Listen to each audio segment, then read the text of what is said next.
partage entre tous. Pas que le fait d'aller pratiquer un sport qu'on n'a pas l'habitude, c'est de se retrouver tous ensemble.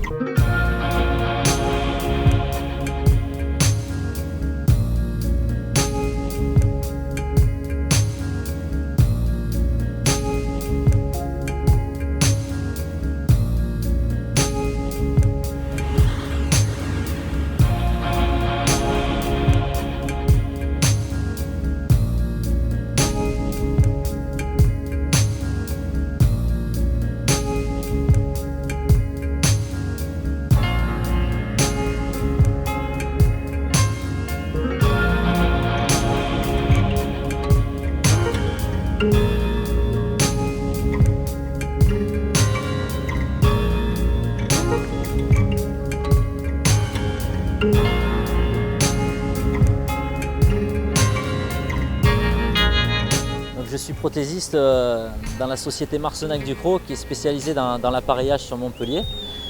Donc on est partenaire de ces journées qu'organise l'HASL, on est le partenaire privilégié. Donc ça nous tient à cœur, on fait un métier par passion. Et ces journées-là où on retrouve nos patients amputés, on est partenaire et donc on accompagne l'HASL au travers de ces journées, on les soutient au niveau de l'appareillage. Il faut qu'on puisse modifier les prothèses de marche en prothèses de bain. Donc on a toute une équipe derrière nous qui est présente aujourd'hui, on est une quinzaine de personnes, pour justement faire ce suivi et l'évolution des prothèses. Il fallait concevoir une idée que tout ce confort que les orthoprothésistes de chez nous peuvent apporter puisse profiter à tout le monde.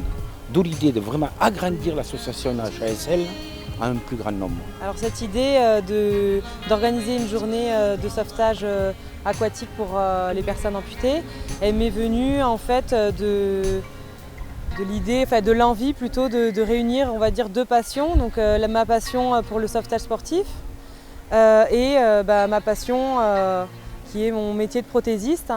Donc finalement, en fait, au quotidien, je travaille et je m'entraîne. Donc j'avais envie de faire cette journée pour faire découvrir en fait à mes patients, à mes proches, le sauvetage sportif. J'avais un peu découvert déjà les activités de sauvetage l'année dernière sur la journée d'initiation et aujourd'hui j'ai pu découvrir d'autres activités et les partager avec les autres personnes. J'ai rencontré des difficultés, quelques difficultés à l'organisation de cette journée, notamment sur la première édition, parce que je ne savais pas forcément si toutes les activités que j'allais proposer allaient pouvoir être pratiquées pour les personnes amputées. Non, pas spécialement de difficultés. Puis c'est vrai que l'équipe est là si vraiment on a un souci pour adapter l'appareillage et nous donner quelques conseils. Et finalement, en fait, je me rends compte qu'il suffit juste d'avoir des petits conseils, d'adapter des prothèses et une bonne équipe autour des personnes amputées pour créer une belle journée comme ça.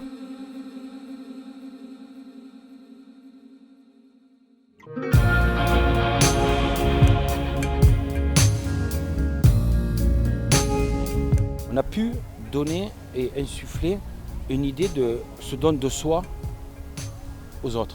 C'est vrai que c'est beaucoup de partage, des rencontres avec des personnes qui sont amputées, mais le fait de pouvoir leur apporter quelque chose en plus, de partager un moment comme ça avec eux, c'est beaucoup de plaisir et voilà, une journée agréable. Ça nous redonne confiance en se disant on peut le faire, c'est pas parce qu'on est amputé d'une jambe qu'on peut pas aller à la mer, qu'on peut pas faire du sport, qu'on n'a plus de vie, quoi. On ne fait plus profiter une association à une élite de personnes parce qu'ils vont vers le haut niveau, on cherche les médias. C'est vrai que le haut niveau apporte les médias. Mais au-delà de ça, je crois qu'il y a la chose la plus importante, c'est, comme je disais tout à l'heure, c'est aller vers l'autre. Et aujourd'hui, quand on voit toutes ces personnes aller à l'eau, avec leurs enfants, avec leurs frères, on a vu des jumeaux là, ils s'étaient chamaillés là, il y a 2 jours et ça y est, ils se sont... Voilà, je crois qu'on a gagné. On a gagné. C'est quelque chose qu'on fait donc depuis 2 ans maintenant, où on a un rapport privilégié tout au long de l'année. On met à disposition des patients du matériel qu'on prête, que ce soit des genoux étanches ou des pieds pour aller dans l'eau. Donc je dis bravo encore aux hommes, aux techniciens. Je pense aux techniciens qui ont pris aussi leur journée de samedi à venir à aider Mathieu à monter ses prothèses. Ils se sont donnés.